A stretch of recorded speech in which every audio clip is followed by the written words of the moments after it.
So kind of talking about goals for tonight for financial aid. So we're going to talk about what is financial aid and what are the goals of financial aid. What are we trying to accomplish with offering aid to families? When and how to apply for financial aid. You'll hear a lot of different timelines and deadlines for different colleges and universities, but we'll kind of go over the general line for your senior year tonight. And then in financial aid, you hear a lot of acronyms and confusing lingo. And so expected family contribution is one of those things, or EFC, that you might hear quite a bit. And so we'll kind of go over what is an expected family contribution, what does that mean for my family and my financial aid at different organizations. We'll kind of go through the award notice process and then a general timeline for financial aid to expect for your senior year.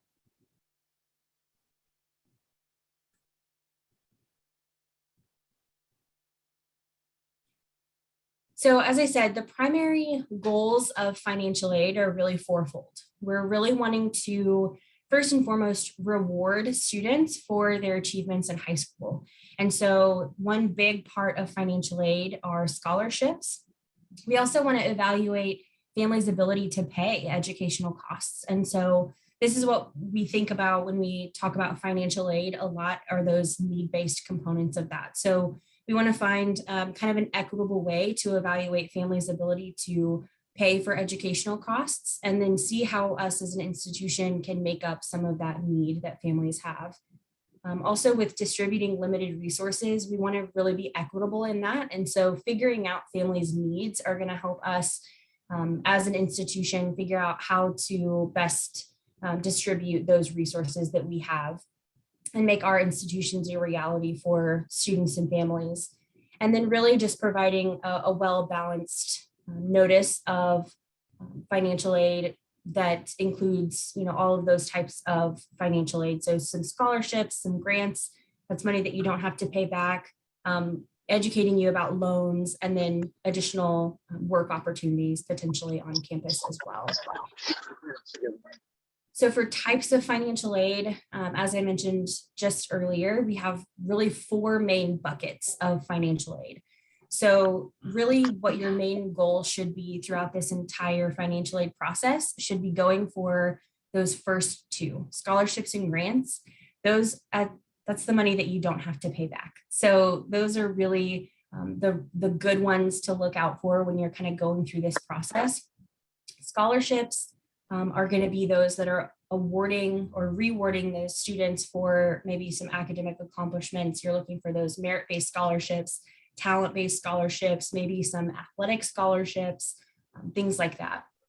Grants are really going to be need-based grants, and that's kind of what the primary mode of financial aid that we're looking at when we are talking about the Fafsa, or the free application for federal student aid. Loans are another opportunity for you to be able to pay for some of your educational costs. And so that's definitely something that is out there as an opportunity. You definitely want to be well versed in kind of what exactly that means for your family and how much you're borrowing, which we'll kind of talk a little bit about later on tonight. And then some employment opportunities. So there's the federal work study program, or maybe some just institutional student employment that your students can take advantage of to, kind of pay for those additional discretionary costs that they have being a college student and being away from home. So how do you apply for this financial aid? So really in this first bucket of scholarships, most institutions have their application for merit-based scholarships is their admission application.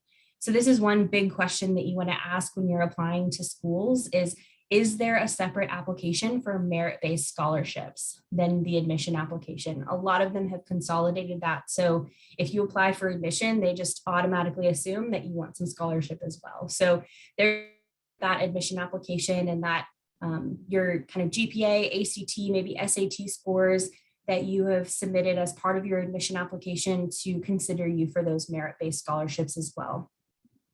There might be some additional competitive scholarships if you have a really competitive academic profile that will require some additional application materials, maybe an additional interview or letters of recommendation or things like that. But you'll definitely want to talk to the different institution admission counselors and be really well versed in what scholarships they offer and the timeline for those scholarships as well. But most institutions, I would say their admission application is going to be your best bet for applying for those merit-based scholarships. In addition to that, for any need-based grants that you're looking for, we're looking at filing the Fafsa, and that's the free application for federal student aid.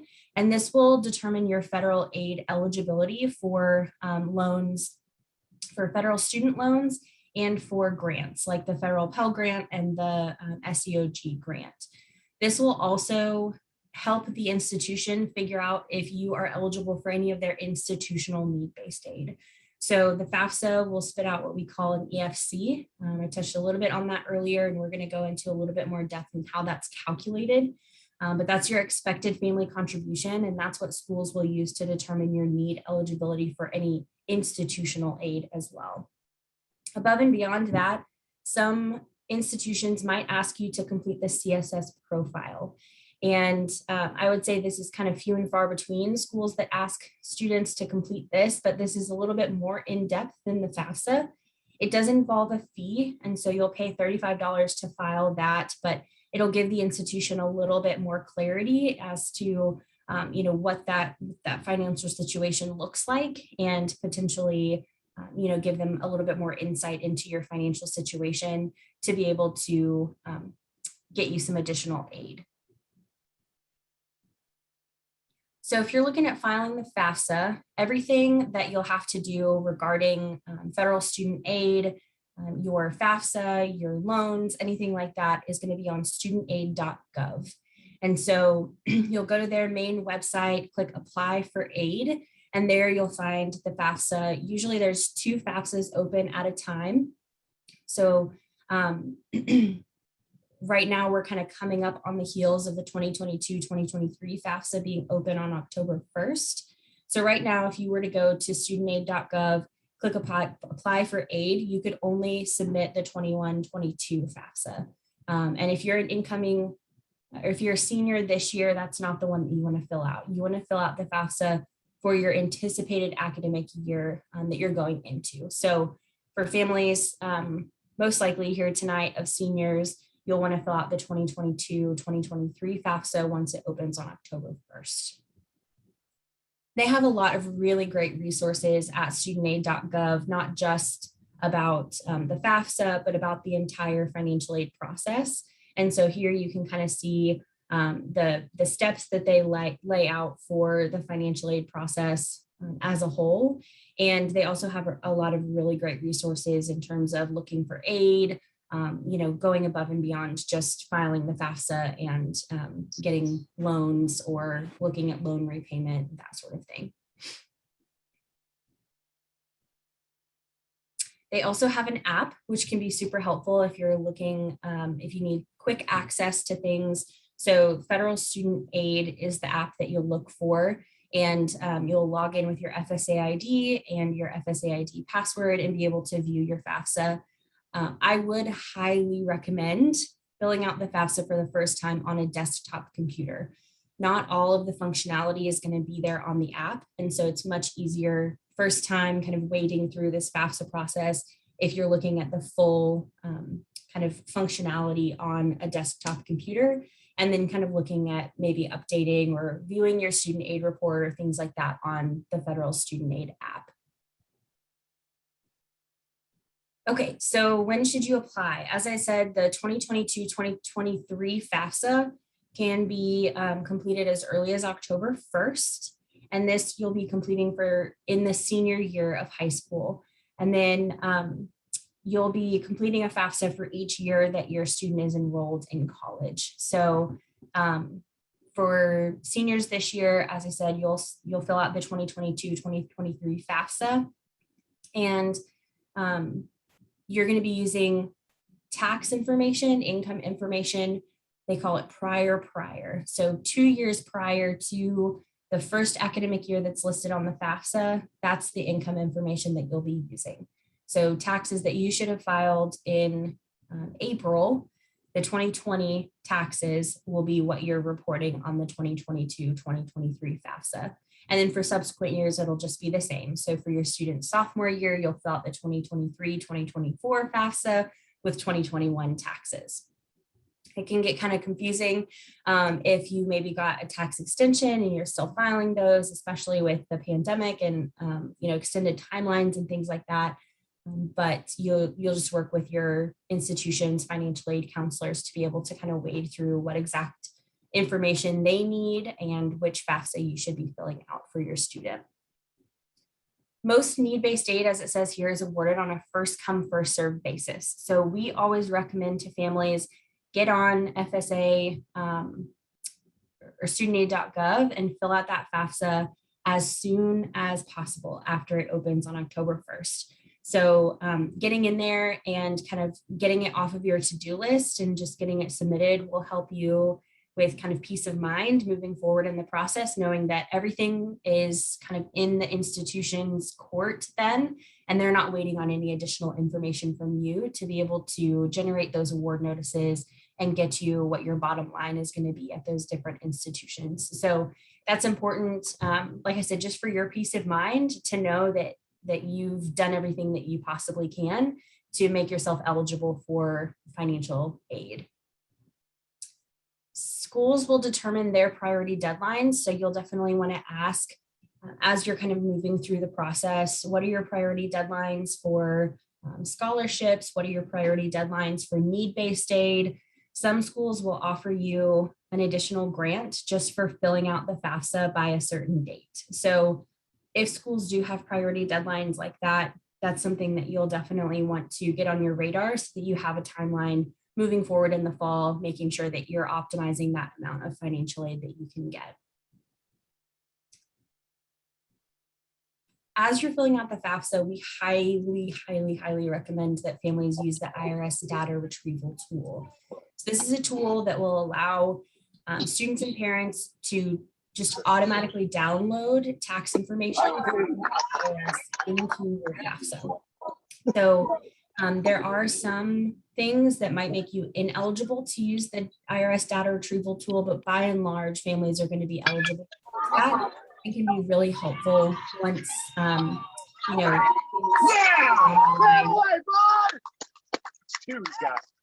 once things kind of come down the line and you're able to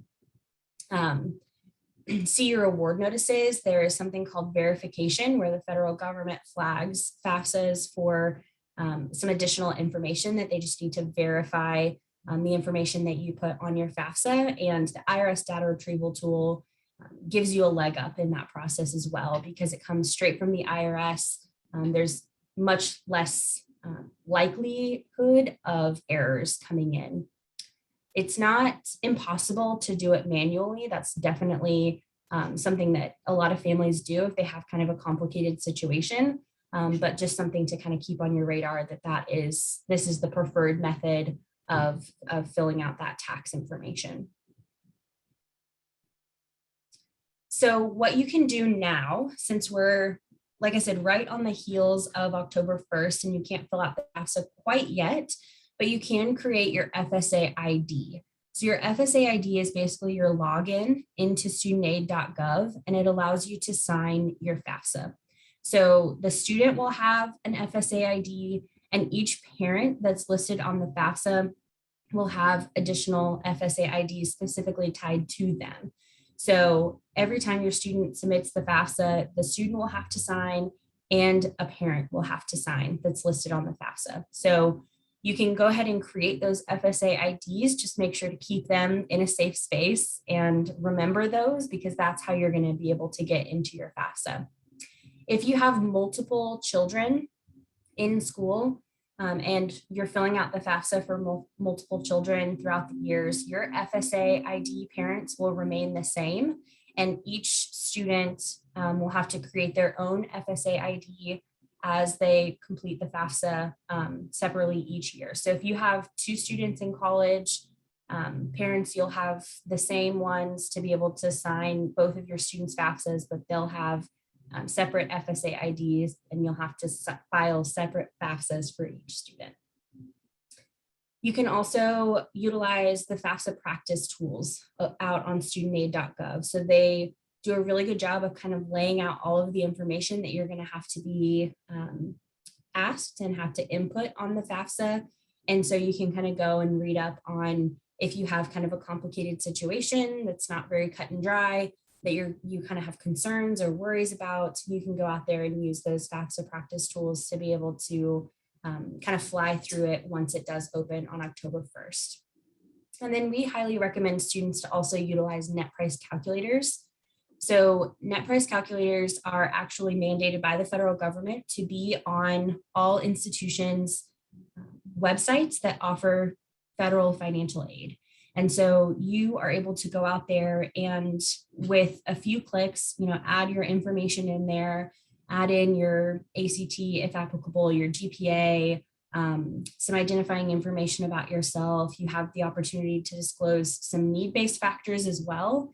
And what that net price calculator does is it basically gives you an estimate of aid that you can expect from that institution in terms of academic aid and need-based aid. And so a lot of times institutions will publish their tuition and fees and room and board, and you look at that number and you say, absolutely not. There is no way that I can pay for my student to go to this institution. The net price calculators are a really good way to look at what you can expect in terms of aid and be more realistic in your expectations of what your student can afford and where they can apply. So you can start using these net price calculators and kind of get an estimate. Like I said, they are estimates. And so you can't take that as, okay, this is the amount of aid that I'm going to get, but it kind of gets you in the ballpark to be able to see if that institution is going to be financially viable for your family. Okay, so creating your FSA ID, as I said earlier, you can do this now. So out on studentaid.gov, you can create your FSA ID. Student, you'll have one, and each parent will have one. And then this will be yours throughout the entire aid process. So like I said, make sure to keep this in a safe space and make sure that your students are retaining their data into school, because this will be the login that they'll use to complete their FAFSAs for subsequent years as well. We know that things happen, so they do have the ability to reset your FSA ID or your password if you forget one, or if you have locked your account or anything like that. Don't go out and create another one. You won't be able to do that since it's tied to your social security number. And so you'll have to kind of go through the steps to get it unlocked or change your username or password in there to be able to file your FAFSA again, or file or make corrections or anything like that. So definitely keep that in a safe space that you can access later on. Okay, so as I said, with your expected family contribution, this is the number that the FAFSA is going to give you. And this is basically the number that the federal government says, okay, we've gotten all of your income information, your tax information, your asset information, and here is what we think, the federal government thinks that you can realistically contribute to your students' educational costs per year. We know that this is not an exact science, and you might get that student aid report and see your estimated family contribution and just start laughing or crying, or a combination of the two.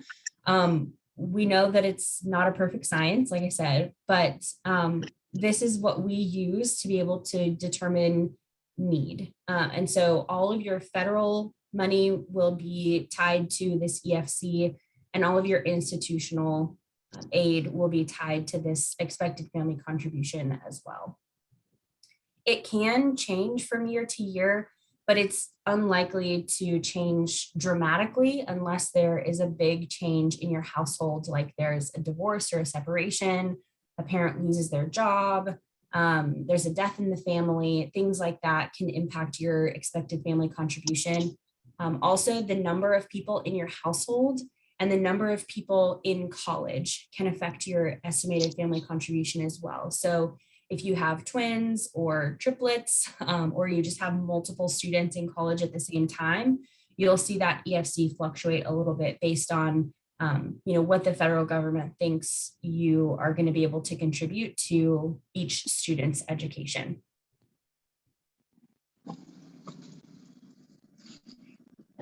So as I said, financial aid is full of acronyms and special lingo and can make you feel really lost. COA is one of those. So if you hear an institution talking about COA, that means cost of attendance. So there's one really big distinction that I want to make here for you all tonight, and that's the distinction between cost of attendance and direct costs.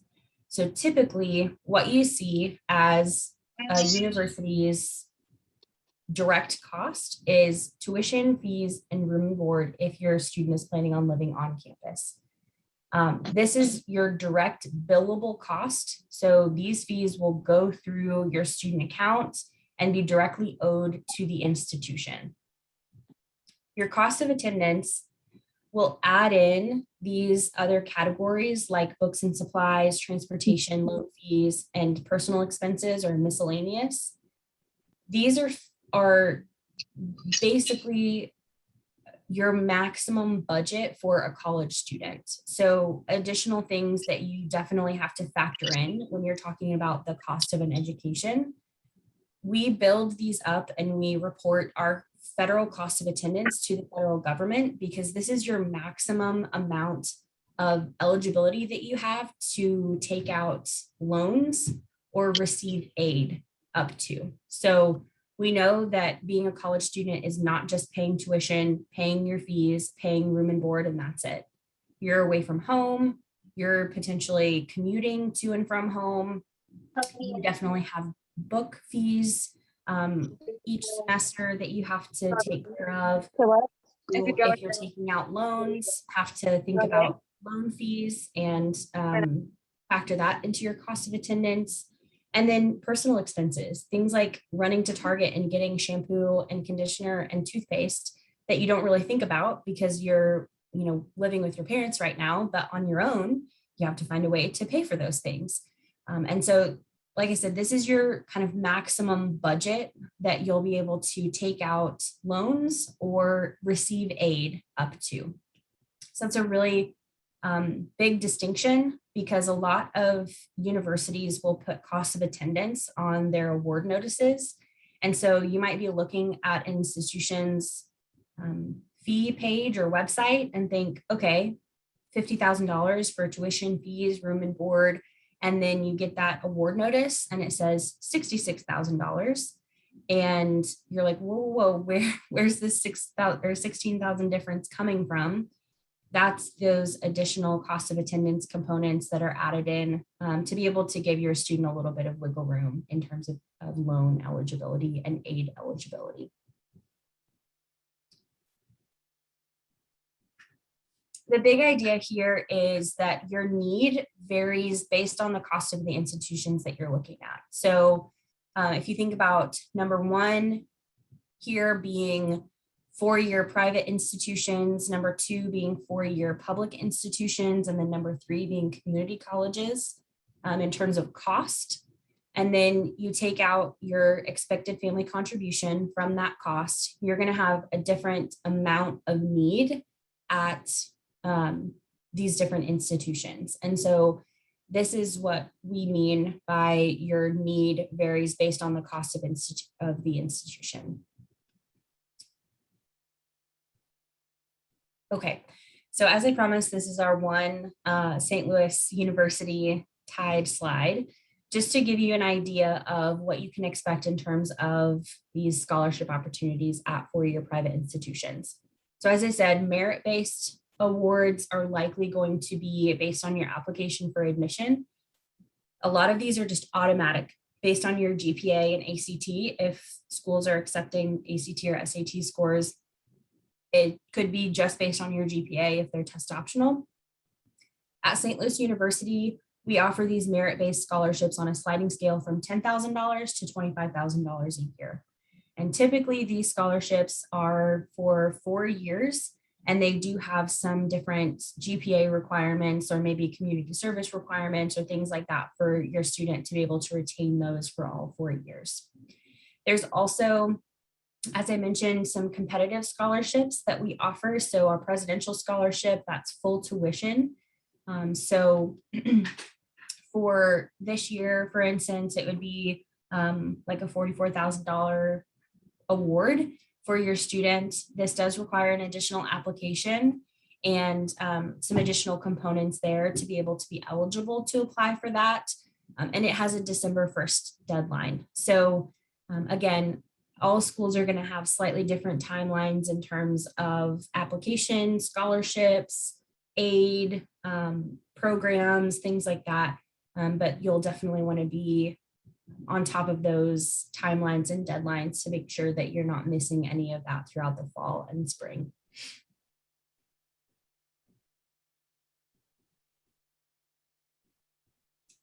Okay, so you file the FAFSA, you get your EFC, and these are the different types of federal aid that you can expect based on that EFC.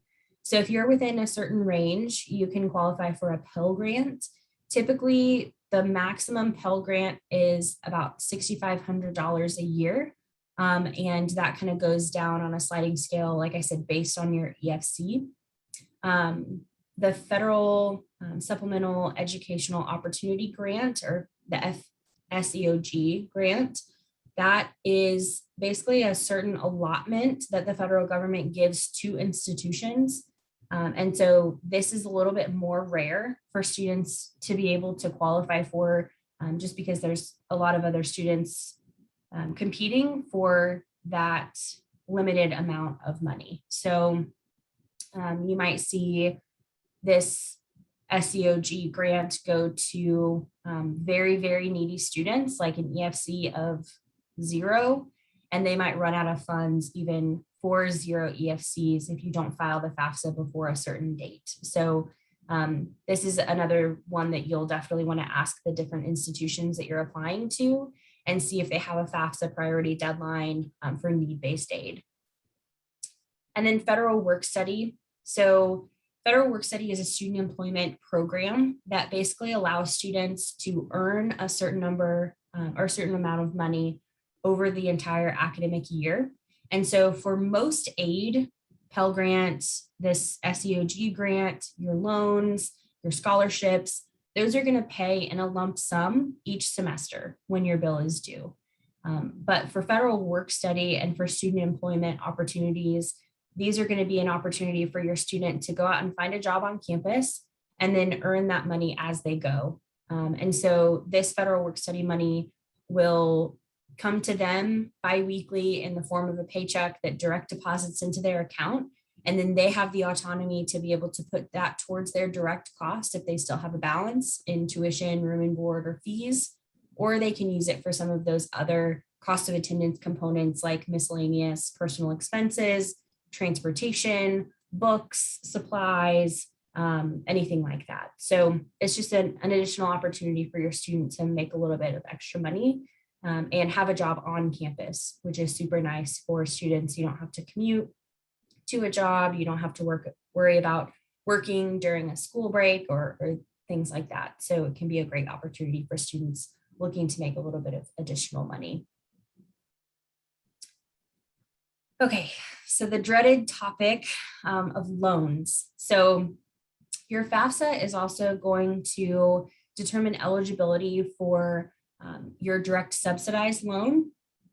So for every student coming through, if you file the FAFSA based on your grade level, you will automatically be given the opportunity to accept a direct federal loan. And so this will be a loan in your name that you'll take out these do go into deferment while you're in school. And so if you take out these loans, you won't have to start paying them back until 6 months after you graduate or you fall below part-time status. So for freshmen coming in, you're eligible to take out $5,500 in a direct unsubsidized loan. And what that means is that loan will be accruing interest while you're in school. So even though you're not repaying that money while you're in school, it is accruing interest. Based on your EFC, you could be eligible to have 3,500 of that 5,500 be subsidized. So that portion, that 3,500 would not be accruing interest while you're in school. And that is based on need. They'll have the same interest rates. And so it'll be a fixed rate for the entire life of your loan. And then for subsequent years, your eligibility goes up by about $1,000. So for sophomores, you're eligible to take out $6,500, and then juniors and seniors, you'll be eligible to take out $7,500. And we'll see here on this next slide how that loan eligibility by grade level is determined. So if you're a student that is going above and beyond, has a bunch of dual enrollment classes, and you're going to come into college with 30 hours of credit, you're automatically going to be considered a sophomore based on your credit hours, and you'll be eligible to take out $6,500 your freshman year because of your credit hours. And then it'll kind of go up from there. So you could be eligible to take out $6,500 your freshman year and $7,500 for each subsequent year. In addition to your direct student loans, you have the option to take out either Parent Plus or some private student loans. And like I said at the very beginning, I think that families are very, very cautious with loans, which I think is very healthy to have kind of that skepticism about them, because you want to be really prepared for those loans to go into repayment and take these out pretty conservatively. Because this is money that you're going to have to owe back, and that is going to be accruing interest. It can be a really great option, though, for students to be able to pay for an education and make themselves competitive in the marketplace to be able to get a good paying job and pay these back with no problem. So you want to have a realistic conversation with your students about what loans mean and the implications for that moving forward. But if you've exhausted all of your need-based aid, your scholarships, you've explored outside scholarships, you've done all of that, you've done the direct loan, and you still have a balance, these are two additional options that you have to pay for cost of attendance for your students. Parent Plus loans, the borrower will be the parent, and you have to apply to be eligible for this Parent Plus loan.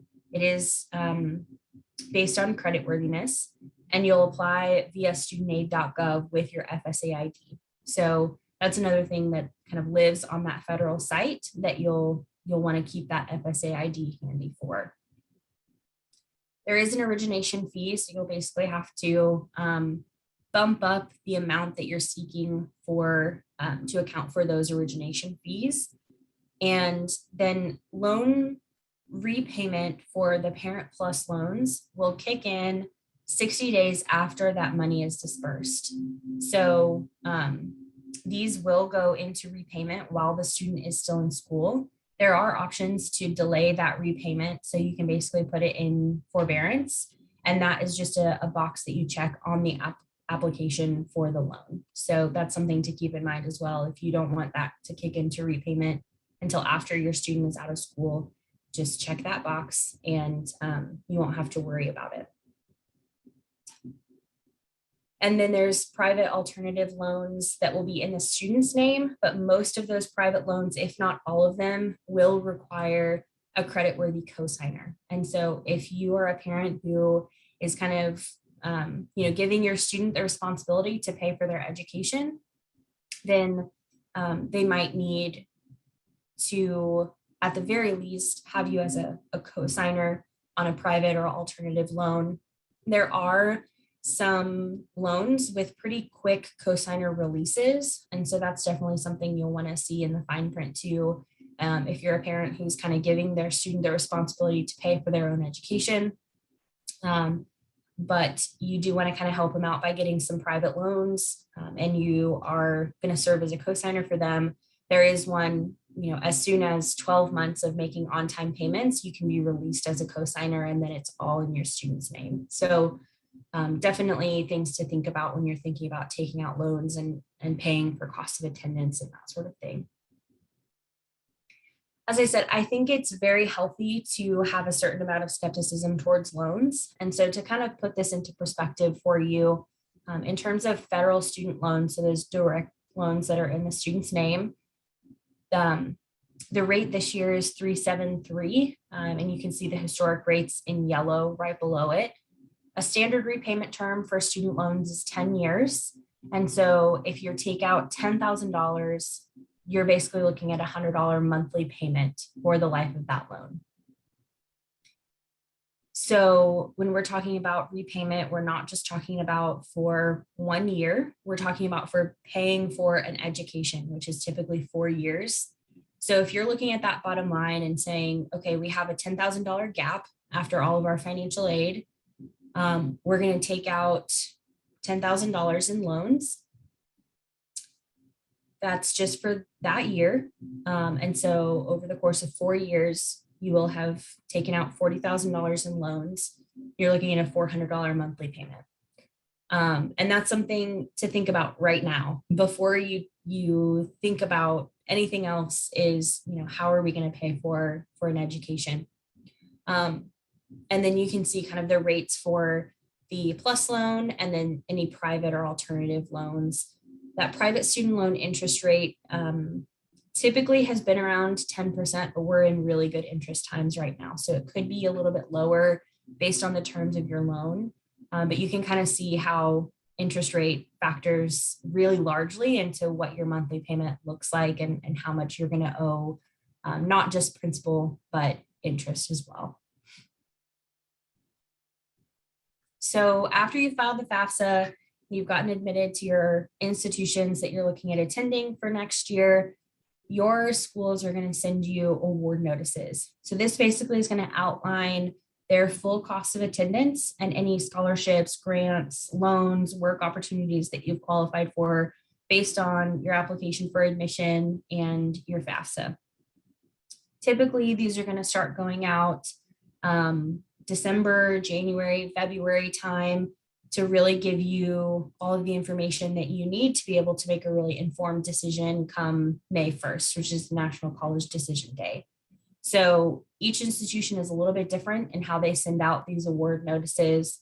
Some will send them via snail mail to your home address.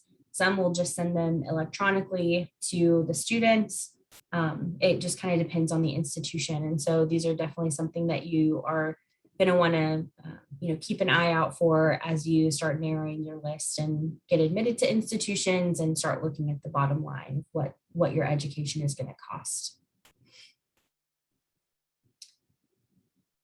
If you're a family that is saying, maybe my students' academics aren't, super great, and we know that they're not going to qualify for a large academic scholarship, or we're just looking for some additional resources to be able to help pay for our cost of attendance, outside scholarships can be a great way to kind of seek out some additional money.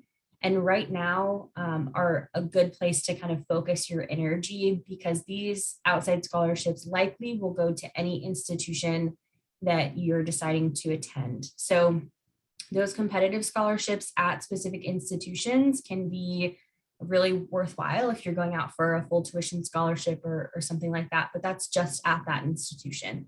And so these outside scholarships typically will go towards, like I said, any institution that you're looking at, and can help bring down that cost of attendance.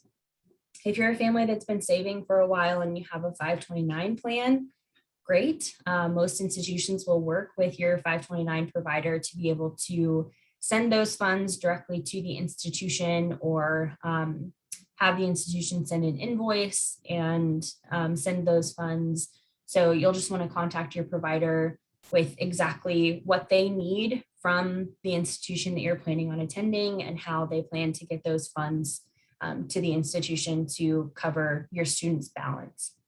The one thing I will say with 529 plans is because they come with tax benefits, and saving this money has awarded those benefits for you, you'll want to avoid accepting the money personally before you send it to the institution, because that can have some additional tax implications for you, and reporting it as a one-time income or something like that. So you'll just want to talk to your provider about how they work with different institutions and be able to figure out a plan that works for you. If you're a family that's looking for private outside scholarships, these are some great resources to be able to look at what is out there.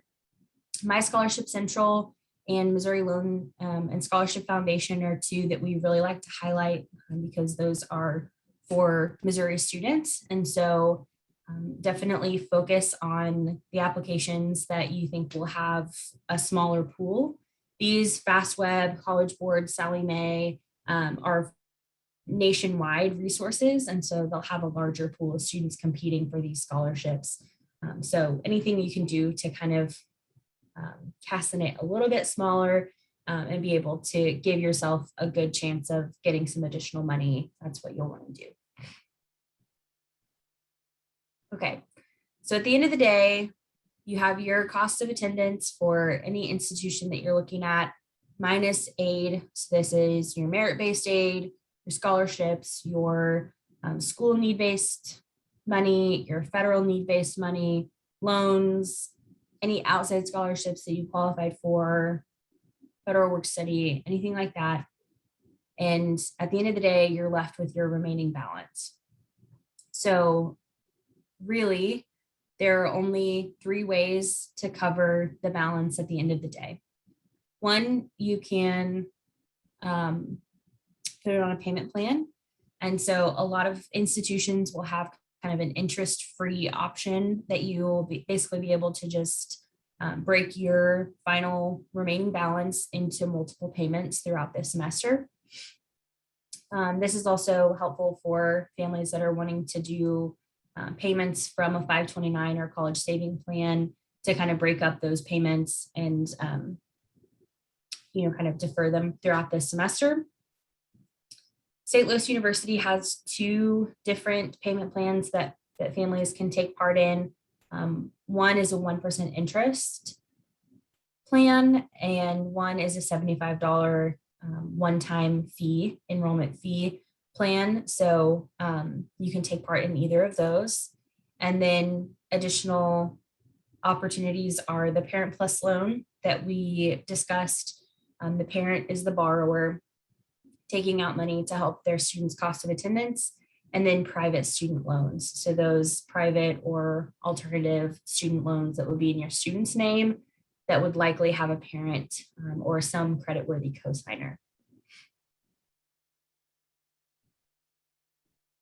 Okay, and I kind of touched on this earlier in the presentation when I was talking about loans and loan repayment.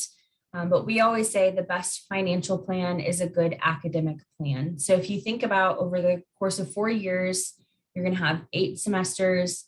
Typical degrees are about 120 credit hours. So if you divide that out, you need to average 15 hours per semester to be able to graduate in 4 years. Most of the time, schools will offer a merit-based scholarship, and they'll say for 8 consecutive semesters, you have this scholarship. It can renew as long as you keep this GPA, blah, blah, blah, blah. So if you take 12 credit hours for 2 semesters, you've just automatically bought yourself a 5th year, basically, an additional semester. And that additional semester is going to be way more expensive than the semesters that you paid for previously, because your scholarship will likely run out after 8 semesters. So just something to think about. Definitely be realistic in your expectations, and don't take that transition to college lightly. and just automatically enroll in 21 hours for your first semester, you can kind of ease into it, but just know that you're planning for a degree. And so you want to be cognizant of that first semester starting off so that you have a good academic plan. Okay, and then a general timeline. So right now you're probably in the thick of making your list and submitting admission applications. Hopefully you're able to take part in some college visits and actually set foot on some college campuses to be able to really kind of picture yourself at those institutions and, like I said, narrow down that list of where you want to apply and where you can see yourself attending. By October 1, you can create that FSA ID so that starting October 1, you can submit that FAFSA, get it in and put the ball in the institution's court to be able to give you your award notices. And then, as I said, November through March is typically when you'll start receiving those award notices from institutions and really kind of get down to the bottom line of what is my education going to cost at these different institutions. And that's when you're going to be doing the majority of weighing all of those different factors of, I like the campus, they have my program, it's financially viable for my family. And so making those final decisions by May 1st, your National College Decision Day, submitting your deposits, accepting any financial aid, kind of getting that ball rolling of accepting loans and applying for a Parent Plus loan if that's kind of what you have planned for financially supporting your student. And then May through August is really just getting ready for your freshman year. So enrolling for classes, maybe doing some orientation, finalizing your payment arrangements. Typically, first bills are going to come out in July.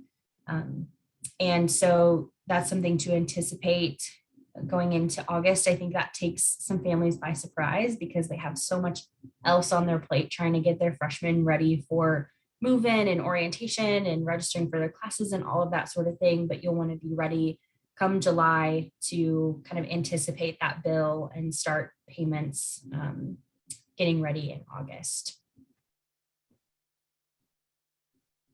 And then we're here to answer any questions. So definitely reach out to us, even if your student is not considering SLU or if they are considering SLU and you want to talk to us about specifics, reach out. We have lots of people on campus that are willing to help with any financial aid related questions or admission related questions, anything that you have. Like I said, we're happy to help. So I'm going to open the chat and see what questions we have. And in the meantime, submit any questions that you have into the chat and I'm happy to answer those. Okay, so have an older child out of college.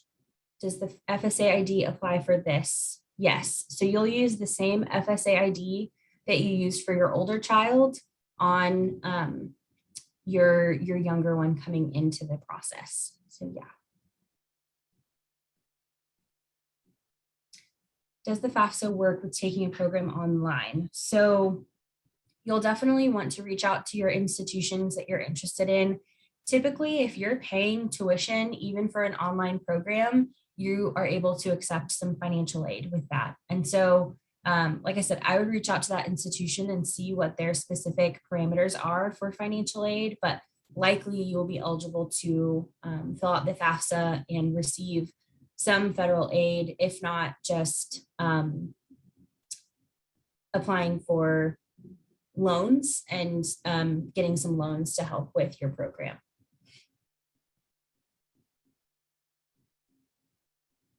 What other questions do y'all have?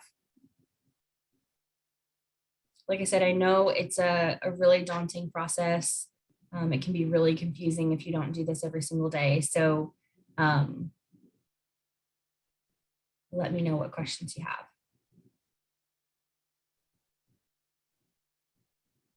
While we're waiting on questions to come in, I will just give a little plug for some webinars that we're hosting for financial aid and FAFSA completion. So if you liked what you heard here tonight, if you learned something, or if you feel like you need some help filling out the FAFSA, we're going to be hosting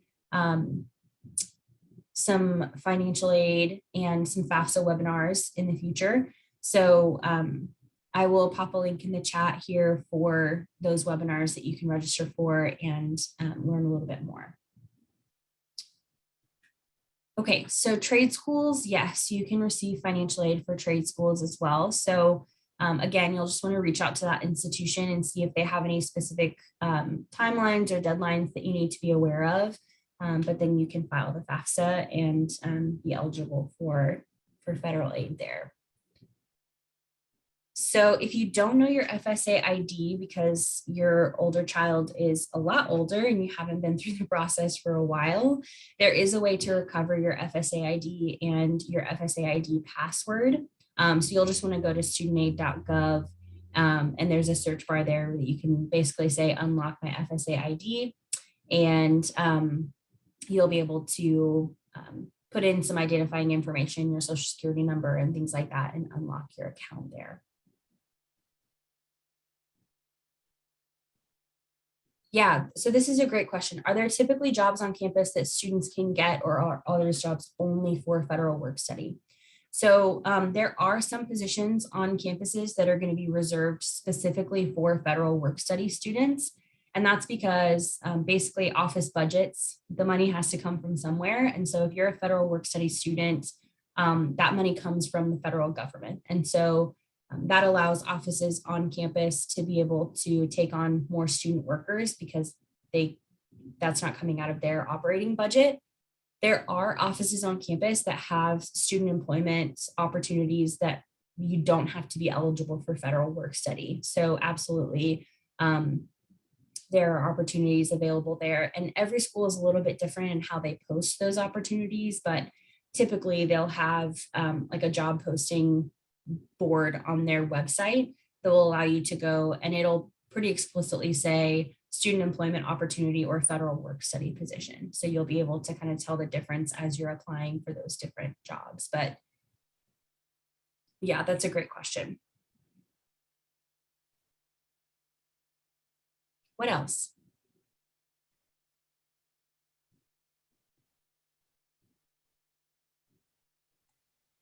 I know sometimes it's hard to even think of what question to ask. So there's no stupid question, just anything that's coming through your mind, type in that chat so that she can answer it for you.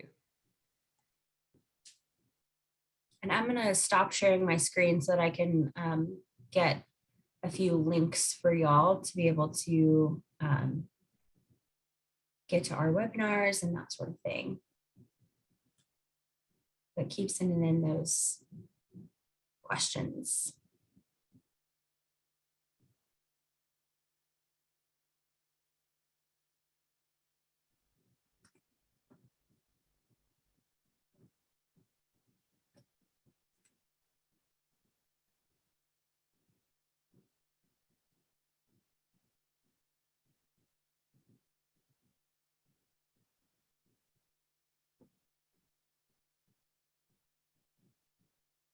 I'm also going to pop our contact information here in the chat so that you have it moving forward. Like I said, if you have questions that, come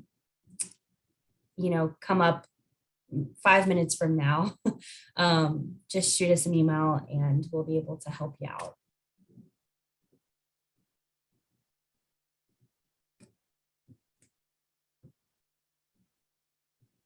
I'm also going to put my personal contact information in here for you as well.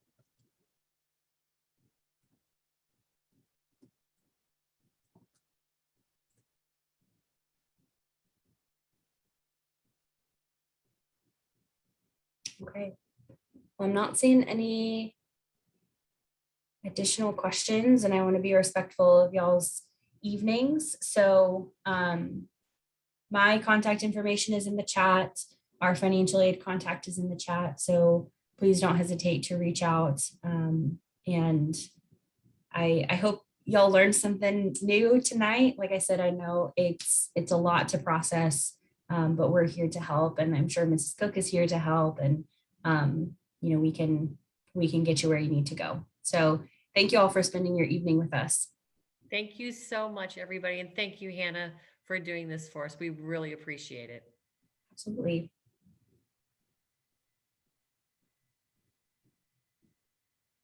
Bye, y'all. Have a good night. Good night.